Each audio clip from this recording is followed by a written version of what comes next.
ভাই রে ভাই, এ দেশটা দেখে মনে হচ্ছে একটা বাংলাদেশ নয়, এ যেন এক ভূস্বর্গ কাশ্মীর, যা দেখলেই চারিদিকে মন জুড়িয়ে যায়। মাঠে ঘাটে ছেলো চলছে, কৃষকরা কৃষিক্ষেত্রে আবাদ করছে, গাছেরা গাছ কাটছে, শ্রমিকরা শ্রম দিতে বিভিন্ন জায়গায় পরিবেশন করছে।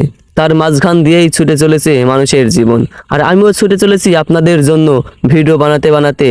আজকে চলে এসেছি আমার গ্রাম বাংলার ঐতিহ্য নিয়ে, যেখানে দেখলে মনে হবে আমি এক টুকরো ভূস্বর্গ কাশ্মীরে অবস্থান করছি, যেটাকে বাংলাদেশ নামে খ্যাতি কাশ্মীর। এই বাংলাদেশ নামক কাশ্মীরে আপনাকে স্বাগতম রয়েছে আপনাকে আমার এই ছোট্ট ইউটিউব চ্যানেলটা সাবস্ক্রাইব করে আপনাদের ভালোবাসা দিয়ে আমার সাথেই থাকবেন, কারণ এমন ইন্টারেস্ট ভিডিও পেতে আমাকে ফলো দিয়ে সাথে থাকবেন।